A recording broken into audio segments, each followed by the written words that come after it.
arti al-falaq, thalathatu aqwalin, ada 3 tafsiran. Ada 3 tafsiran. Allah katakan tadi, qul a'udzu birabbil falaq, ini terjemahan matangnya.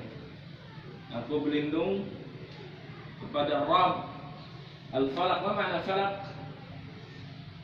Di ayat pertama tadi Zakir, makna falaq apa di ayat pertama?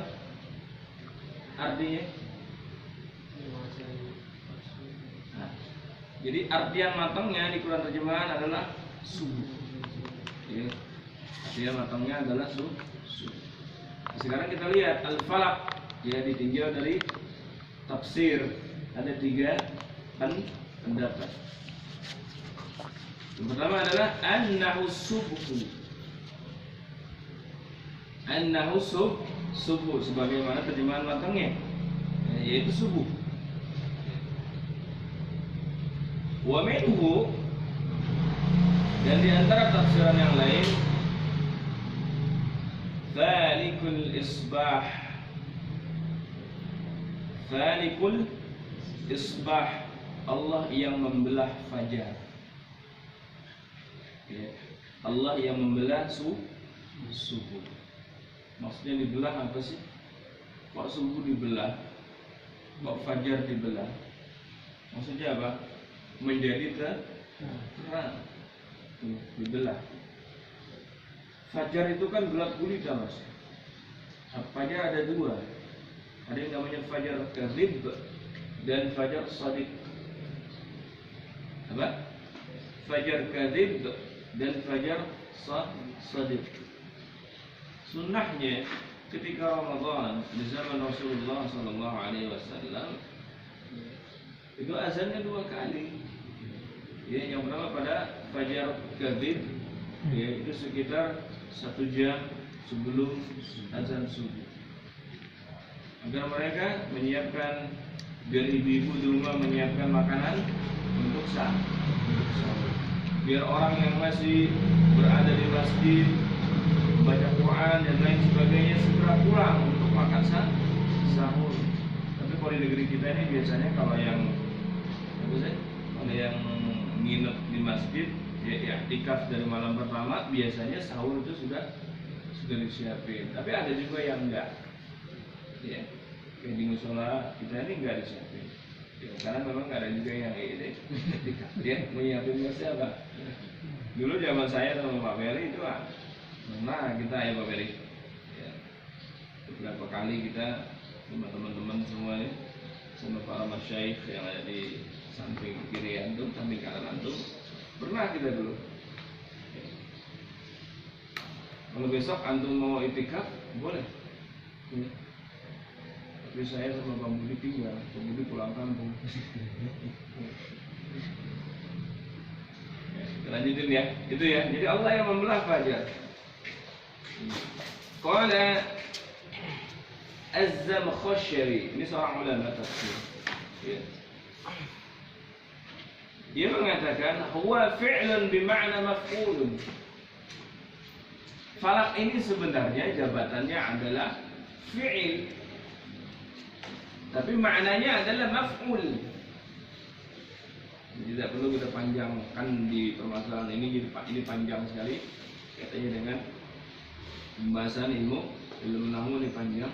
Kita akan lanjut asani, pendapat yang kedua. Annahu kullu ma yufalliquhu Allah kafalkil ardi 'anil nabati wal jibali 'anil 'uyuni was sahabi 'anil matari wal arhami 'anil auladi wal habbi. Tulisannya sama, habba. Bisa dibaca al-hubbu. Bisa. Karena gak ada harokatnya. Salah nggak bacanya begitu?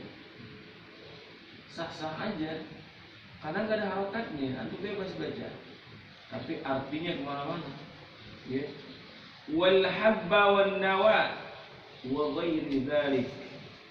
Nah, ini kata Syekh Al-Adawi. Pendapat yang kedua adalah bahwasanya yang dimaksudkan dengan al-falaq sesuatu yang Allah telah membelahnya. Umum. Yang pertama tadi kan hanya membelah subuh. Yang kedua ini adalah umum. Segala sesuatu yang Allah telah membelahnya. Kafalakil ardi, seperti terbelahnya bumi, anin nabati. Ya. Karena tumbuhnya tumbuh-tumbuhan. Anda melihat kalau antum pernah nanam biji nggak? Biji Kangkung, kangkung ya, Pak Budi, Pak Tono itu udah di rumahnya. Pak Peri biji ganja, ya. waduh, Ya, sering ya. Itu yang sering kita lakukan. Biji cabai. kecil ya. Yang kecil, kalau gede batu. Ya. Ada kali biji cabai gede ya. Yang itu kecil banget. Antum tanam di tanah. Lalu Allah takdirkan dia tumbuh. Semuanya berjalan karena takdir Allah. Ya. Kalau takdirkan maka tanah itu akan pecah. Ya, akan pecah, tanah pecah, balik pecah, dia membelah, lalu tumbuhlah bibit cabai tadi. Ya, tunas cabai tadi. Itu bisa diartikan seperti itu. Atau kata Syekh, wal jibali 'anil 'uyun, atau gunung yang merekah dikarenakan keluarnya al-uyun, mata air. Ya. Rasa ngantukmu cuci muka sana bukan saya. Cuci muka, bangun. Ya antum doang yang ngantuk, yang lain nggak ada yang ngantuk. Ya, antum doang koyar kayak iler basi. Cuci muka. Makanya Pak Budi sering cerewet, tidur jangan terlalu malam. Biar segar. Ya. Oke, seperti gunung yang membelah, terbelah karena mata air. Atau kata dia Syekh, was-sahabi 'anil matar. Atau apa sahab? Ya, sahab apa? Awan. Ya, atau awan yang terbelah karena curahan air hujan. Terbelah karena curahan air hujan.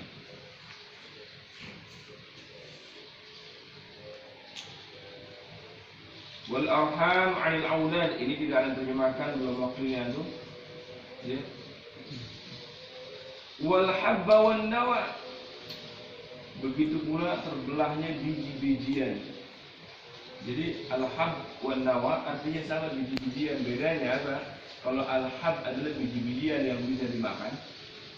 Ya, seperti kacang tuh, apa? Atau beli kacang Garuda, atau apa lagi tuh? Apalagi biji-bijian yang bisa dimakan? Apa? Kuaci, ya. Mungkin Seno sering makan biji salak, ya. Maksudnya kolak biji salak, ya. Nah, itu namanya al-hab. Al-hab. Adapun biji-bijian yang bisa dimakan, yang tidak bisa dimakan, biji salak. Ada yang sudah pernah coba makan biji salak? Ada sebenarnya sudah pernah coba besok. Ya. Salah itu biji-bijian juga disebut, tapi ada yang bisa dimakan, ada yang tidak bisa dimakan. Itulah perbedaan antara al-hab wan nawa. Al-hab wan nawa. Kalau di kamus ya antum cari sama, artinya biji-bijian juga. Tapi ternyata ada perbedaannya. Itulah bahasa Arab kaya. Sangat kaya. Contoh, al-ammu, apa artinya? Paman. Al-khalu, apa artinya? Paman juga. Nah, bedanya di mana? Dari jalur nasab. Itu bahasa Arab. Ya. Kalau bahasa Indonesia ya mamang ya mamang. Ya, kalau Pak Peri di kampung paman ya paman. Ya, kalau di kampung mana bilangnya uncle. Uncle ya uncle. Ya mau di jalur bapaknya, kalau ibu ya uncle namanya. Wah, bule-bule ya. Ya, kalau antum kan bukan angkel, angel. Ya, ya kalau kampung bahasa lu manggil angel ya, manggil mamang angel. Angel, Angel dong. apa? Mimpi mawar apa? Ya, itu begitu. Ya. Oke, kita lanjutkan. Itu sudah sampai ke berapa tadi? Pendapat yang ke berapa? Kedua. Iya kedua. Kedua ya? Kedua. Iya. Iya.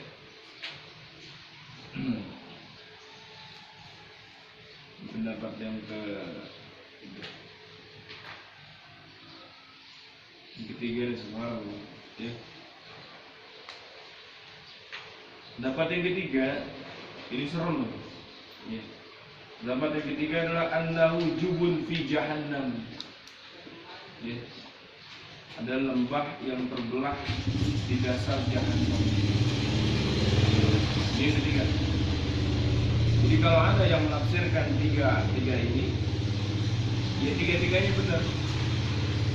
Waqad ruwiya hadza an Rasulillah sallallahu alaihi wasallam. Ya sungguhlah diriwayatkan tentang jubun fi jahannam ini oleh Rasulullah sallallahu alaihi wasallam. Sama semua ada riwayat. Baik, kita lanjut ayat yang kedua. Zakir, Qurannya udah ditutup, bro. Udah ditutup Qurannya, ini kan mau dibaca lagi. Ayat kedua. Siapa yang ngantuk ya? Anak suruh baca yang ngantuk.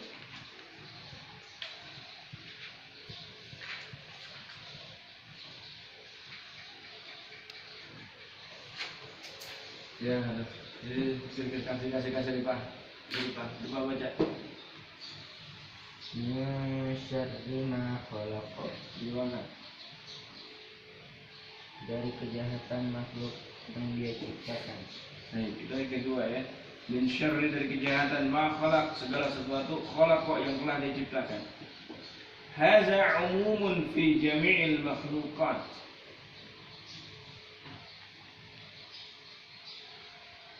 Ayat ini bermakna umum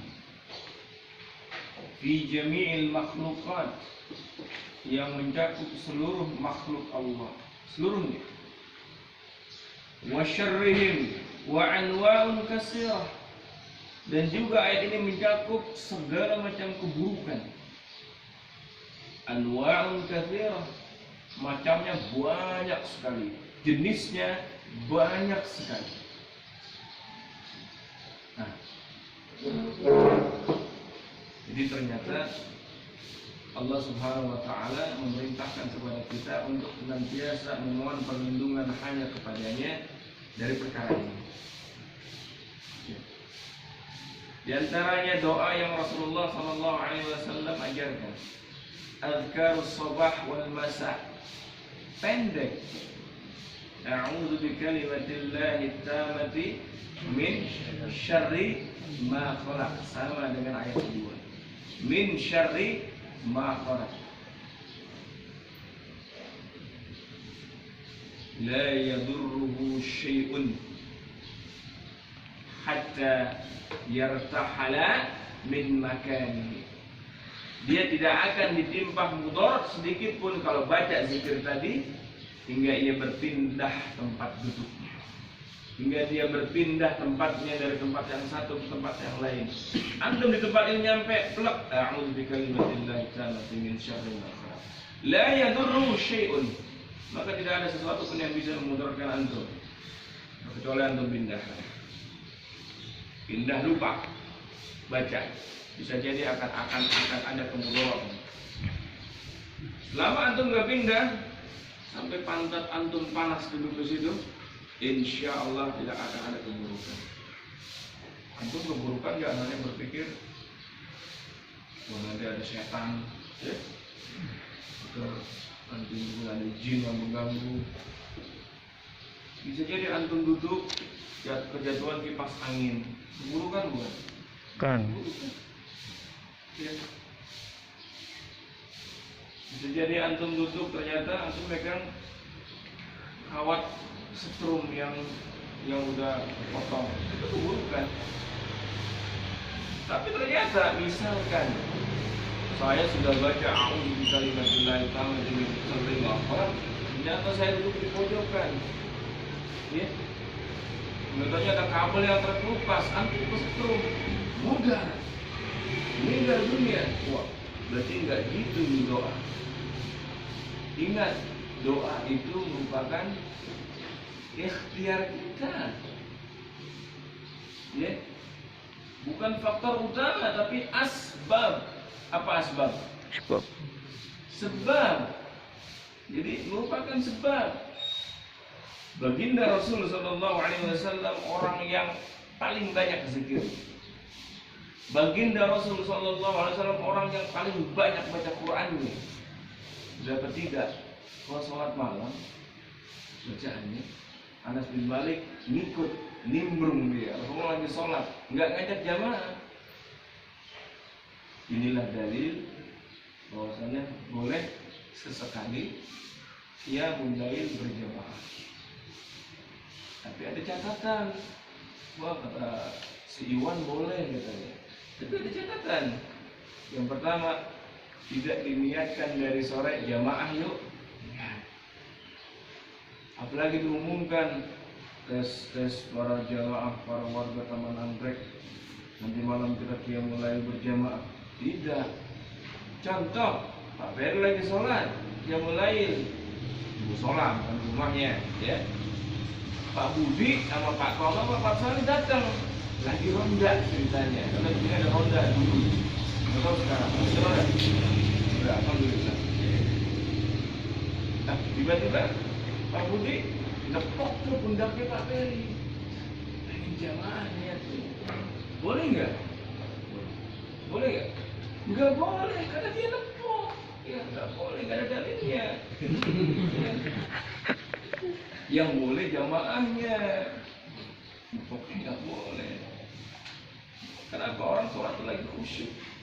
Untuk nepok, nanti kalau nepoknya pelan. Kalau kayak para salih nggak bisa nepok pelan. Jantungan mati Pak Ferry. Baru orang tolong nepok udah meninggal dunia. Nah itu jangan. Boleh jamaahnya nepoknya jangan. Jadi gimana Pak? Kalau misalkan mau sholat jamaah aja, kalau antum sendiri duduk, berdiri di samping kanannya, takbir yang kencang, Allahu Akbar. Dia ruku ikutin ruku, masa dia nggak paham juga? Kalau nggak paham juga kebangetan ke orang IQ. Ya berarti Adidas. Hah? Lu tahu Adidas? Patuh. IQ di bawah dasar. Oh. Ya, itu Adidas. Catat itu, keluaran ujian. Oke. Tadi sampai mana? Ya, panjangnya baca Rasulullah. Ternyata Rasulullah baca surah Al-Baqarah. Sampai dari alif lam mim sampai la yukallifullahu nafsan illa wus'aha. Kata Anas bin Malik, aku menyangka selesai sudah ruku nih. Ternyata enggak. Lanjut Al-Imran sampai selesai. Dia kata Anas, wah mungkin ini habis ini ruku. Ternyata enggak. Lanjut lagi An-Nisa sampai selesai. Kalau antum begitu, kalau kita kapok gua tadi mah nggak mau dan gitu kalau kita. Tapi Anas nggak kapok. Ya, itu Rasulullah, orang yang paling banyak baca Al-Qur'annya. Orang yang paling banyak bermunajat kepada Allah. Orang yang paling banyak sholat malam. Waqad suhira. Tapi ternyata pun masih bisa disihir. Itu Rasulullah.